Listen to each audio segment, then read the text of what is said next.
I don't feel creative anymore, at least not compared to when I was younger. And since you click on the thumbnail, you are also worried about this topic, so I got you. I got asked because I have this problem too. So I came up with 3 main reasons of why we are not feeling creative anymore, and with 6 or 7 tips on how to get it back. And all of this is just my own thoughts. I'm not a scientist, I'm not a psychologist, I'm a designer, so I have a design degree and a master's and all of that. I've been working as a designer for almost 10 years now. So I'm not an expert in science, but I can tell you a few things about creativity as a creative person who has also read a few books on the topic. I read Still Like an Artist, Show Your Work, Keep Going, Daily Rituals, The World of Art, and I didn't read The Creative Act, A Way of Being, but I have it. The video is going to be structured in 2 parts. The first one is why we are not creative anymore, and the second one is some tips and tricks on how to get back into our creative flow. Okay, so the first one is related to our childhood. Not to childhood trauma, but something positive. More related to how playful, how free, how imaginative we were, you know? We didn't know about anything, like we were learning, and our main task as children, if you had a regular childhood, your main tasks were to learn at school and to play. That was it. Of course you were creative by then, you knew nothing about the world, so you would just make it up. If not, you would ask, and then you would get inspired by these new thoughts that you just acquired. Well, we were innocent. We didn't know what was wrong with society, with the world, with anything. So of course you were creative, you were just playful, free, and now we don't have time for that. As we age, we just get things done. Sometimes we don't even stop to enjoy the process or like to explore new ideas or new ways of doing things. We just get it done. Which leads me to reason number 2. Our jobs, our household chores, our social lives, all of that takes all of our time. So of course, whenever we have some free time for ourselves, we might not want to spend it creating something. We might just want to relax. So I'm a product designer, and just by saying that I'm a designer, you might think that my job is super creative. But if you're in design, you know that product design is not the most creative discipline. Of course, my job is more creative than if I were a doctor or a mechanic or something like that. But since I work in many other design disciplines, this one is the least creative so far.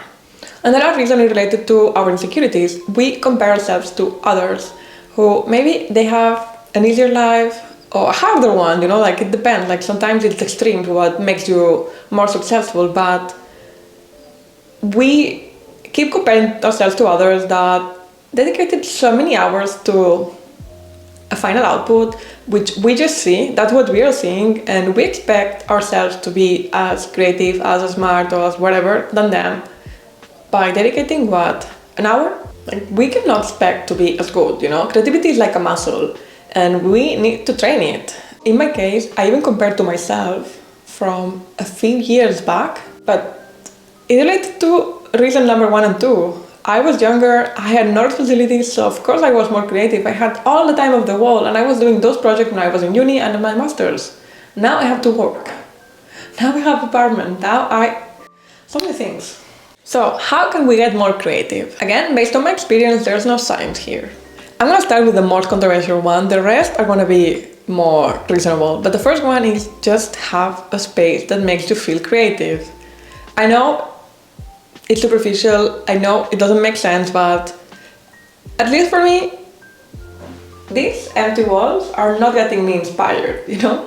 But I don't work here, I usually work in my studio that I share with my boyfriend. But the thing is that if I see an empty wall, I'm just gonna be distracted thinking, I should just put something there. I should just hang some art or do something, like maybe I put some shelf or something, you know, but I don't like it. I don't like it blank, you know? So I would just get myself distracted and procrastinating because I don't have a creative environment, which, as I said, is super controversial, super materialistic, whatever you want to say. Like maybe you're a minimalist or you don't resonate with me, but I just wanted to take this out of my chest, you know. Tip number 2, show up every day. This is the most important thing you should do. Like, as I said before, creativity is like a muscle. You need to train it. It's like when you have to go to the gym. I hate going to the gym, but I'm meant to go, otherwise I would never get better in shape. I would never get it stronger. I would never get more balanced or like whatever I'm trying to do when I'm going to the gym if I go. The thing is, creativity is the same. Like you cannot expect to be the most creative if you don't create.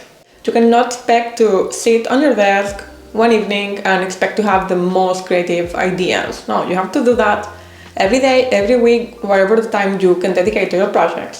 Otherwise, you won't see your creativity growing or improving. The most important is that you show up and that you keep going, which is the tip number 3. It doesn't matter if your ideas are bad, just need to keep creating. Just keep creating. Show up every day and keep creating. And if you don't like your ideas anymore, it's fine. Start a new project, whatever, just leave that one to rest. It's fine. Maybe at some point you will get back to that project, or even if you don't get back to it, that project, whatever research you did, the test, all the sketches you did for that project are helping you into your new one or in a future one. So keep going, keep trying. All of this happens easily if we are not with our phones all the time. The less you're with your phone, the more you will be able to connect with your thoughts. If you're always on your phone, you get so many inputs from people who are probably very creative and are just showing you what they did with their day, their week, whatever, but those people, they usually don't spend that much time online. The most creative ones, they are not even online, or maybe they are, but they are once per week, whatever, they just do a video or something, but the rest of the week, the rest of the day, they're creating, they're unwinding, I don't know what they're doing because I'm not one of them, but I'm trying to be. This leads me to the next tip, which is unwinding and relaxing. We get so much information online that, of course, we want to start a new hobby, we want to start a new project, or we want to change our life because we see it and we imagine ourselves being in that same position without the effort, of course, because it's very easy for us to just idolize other people's lives, but not really knowing how hard they fought to get there, So what we have to do is to relax and unwind. So all that information that we gathered needs to be processed. And that only happens if we get to rest. We get to disconnect and we get to be alone with our thoughts. And this is why you get the most creative ideas when you're in the shower or when you are trying to fall asleep and you can't, because suddenly you just got so many ideas. Then it's 3 a.m. in the morning and you are wide awake. So whenever that happens, write all your ideas down. I don't care if it's in a notebook, in your phone, whatever, just write them down. How can you get to induce that shower moment during the day? Well, then you can just shower again. Like go on a walk. Anything else that is kind of like out of your daily routine but allows you to be present. If you are just following a routine, then you lose track and you are less present in the moment, let's say. Okay, bonus tip, the last one. If you have no ideas but you really need to force them out, I need you to put your phone away. Grab a notebook or a piece of paper and write down single words related to things that you care about. It could be things that you love, places you want to travel to, something interesting you just heard. Whatever it is, just write it all down like a mind map. These are your thoughts and they have the potential of becoming very powerful concepts. Now take one of those words and Google it. And open the Wikipedia link. Do you see those hyperlinks? Those are related concepts. Write them down too, and do this for all your words. Now you have dozens of topics you might have not considered before. They might not inspire you right now, but maybe later they will, because now they are part of your mind library. So if you keep showing up for yourself, you will eventually create something you're proud of.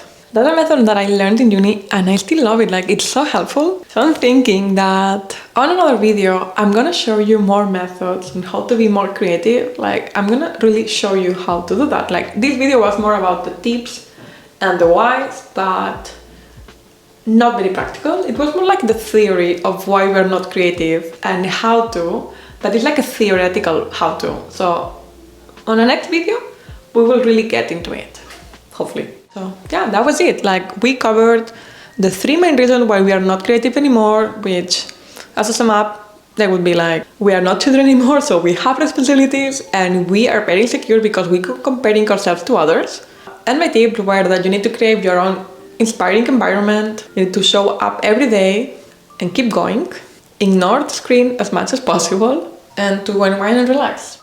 And the bonus tip was more like a method on how to create a mind map to allow yourself to kind of like brain dump and really find out ideas you could potentially use to develop a new project. So yeah, thank you so much for watching. Let me know what do you think of this project. If you're a scientist or a psychologist, and yeah, as I said, like, I'm just a creative, okay? I'm just a creative. This is why I'm talking about creativity, okay? But there's no science behind this. I said it many times in the video. I'm just really don't want to be told that there's no science behind this. Okay, bye.